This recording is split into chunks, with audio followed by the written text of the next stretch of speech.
നമ്മുടെ തിരുവനന്തപുരത്തിൻ്റെ കഴിഞ്ഞൊരു 10-70 വർഷത്തെ മലയാള സിനിമയുടെ ചരിത്രം നമ്മുടെ തിരുവനന്തപുരത്ത് തന്നെയുണ്ട്, പേട്ടയിൽ തന്നെയുണ്ട്. കണ്ണമ്മൂലയിലും മധുസാറുമായിട്ടുള്ള ഒരു ഇൻട്രാക്ഷൻ എങ്ങനെയാണ്? മധുസാറാണ് ഒരു പക്ഷേ എനിക്ക് തോന്നുന്നു സിനിമാ നടനാവണമെന്നൊക്കെ തോന്നിപ്പിച്ച ഒരാൾ. അതൊരിക്കലും സാധ്യമാവില്ല എന്നും മനസ്സിൻ്റെ വേറൊരു സൈഡിൽ കാണിച്ചത് സാറ് തന്നെയാണ്. സാറ് ഇങ്ങനെ ഇങ്ങനെ നിൽക്കുമല്ലേ.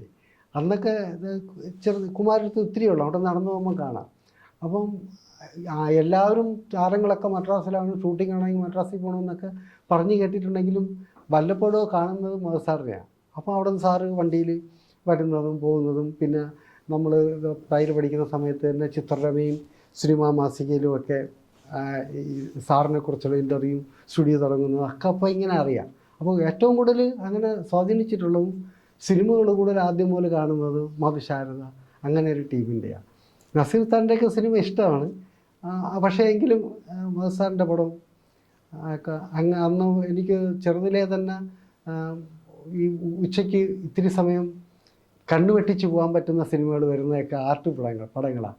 അപ്പം കടയിൽ നിന്നായാലും ഭക്ഷണം കഴിക്കാൻ പോയായിരിക്കും ആ സമയത്ത് ഓടിപ്പോയി കണ്ടുവരാൻ പറ്റുന്ന സിനിമകളുണ്ട്. അങ്ങനെയുള്ള സിനിമകളുടെ കൂടെയൊക്കെ മിക്കവാറും കാണുന്ന മധുസാറും ഒക്കെയാണ്.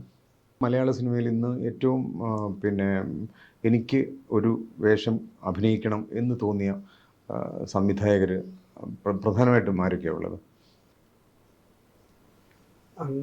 ഇപ്പോൾ അടൂരാണെങ്കിലും ഷാജിൻ കരുണാണെങ്കിലും TV ചന്ദ്രനാണെങ്കിലും ഒരു പ്രത്യേക തരത്തിലുള്ള സിനിമ സങ്കല്പം സൂക്ഷിക്കുന്നവരാണ്. കമേഴ്ഷ്യലായിട്ടാണെങ്കിൽ പ്രിയദർശൻ, ഇപ്പോൾ ഏറ്റവും പുതുതായിട്ട് വന്ന വിനീത് ശ്രീനിവാസൻ വരെയുള്ള തലമുറ വളരെ സജീവമാണ്. അപ്പോൾ ഇതിൽ അവരുടെ സിനിമ കണ്ടിട്ട് അങ്ങനെയുള്ള സിനിമകളുടെ ഭാഗമാകണം, അത് കമേഴ്ഷ്യലാണെങ്കിലും ആർട്ട്, ഈ രണ്ട് വ്യത്യാസമൊക്കെ ഇപ്പോൾ കുറഞ്ഞു വരികയാണ്. അങ്ങനെ തോന്നിയിട്ടുള്ള ആരെങ്കിലും? അങ്ങനെ ഈ ഹരിഹരൻ സാറ്, പ്രിയദർശൻ, അടൂർ സാറ്, അവരുടെയൊക്കെ പടങ്ങൾ ചെയ്യണമെന്ന് ഇപ്പോഴും കൊതിയുണ്ട്. കാരണം തിരിച്ചൊക്കെ എനിക്ക് അവസരം കിട്ടിയിട്ടുണ്ട്.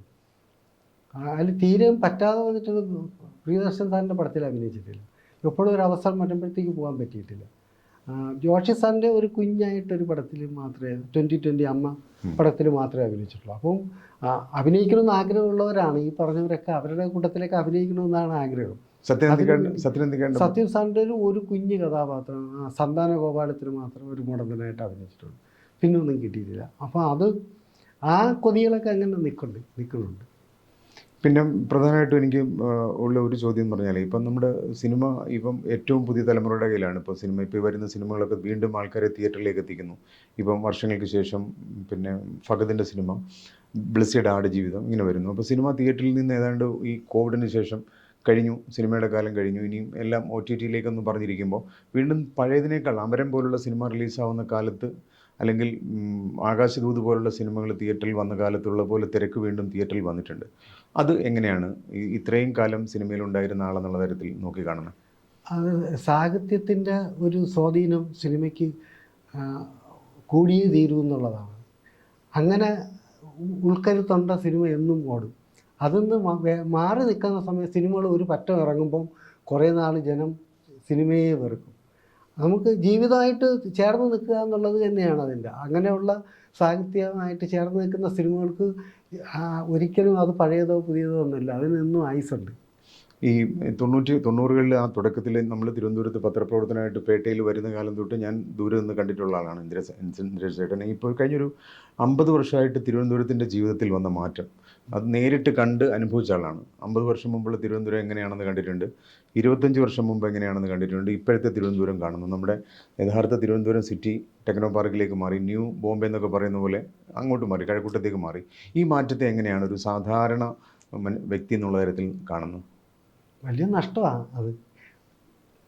പുരോഗതിയാണ് വളർച്ച. നമുക്ക് അവരെ പോലെ ആവണം, നമുക്ക് വിദേശ രാജ്യം പോലെ നമുക്ക് വളരണ്ടേ, നമുക്ക് മുഖച്ഛായ മാറണമെന്നൊക്കെ പറയുമെങ്കിലും മുഖച്ഛായ അങ്ങനെ മാറുമ്പോൾ നമുക്ക് ഒരുപാട് വേറെ നഷ്ടങ്ങളും വരുന്നുണ്ട്.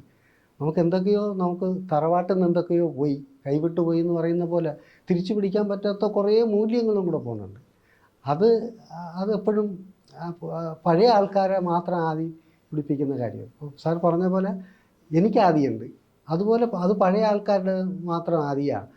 അതുകൊണ്ട് പുതിയ തലമുറയ്ക്ക് അതെന്തായാലും സന്തോഷമായിരിക്കും, അത് അനിവാര്യമാണ്, അത് സംഭവിക്കും. എങ്കിലും എന്തൊക്കെ നഷ്ടപ്പെട്ടിട്ടാണ് നമുക്കത് കിട്ടുന്നത്.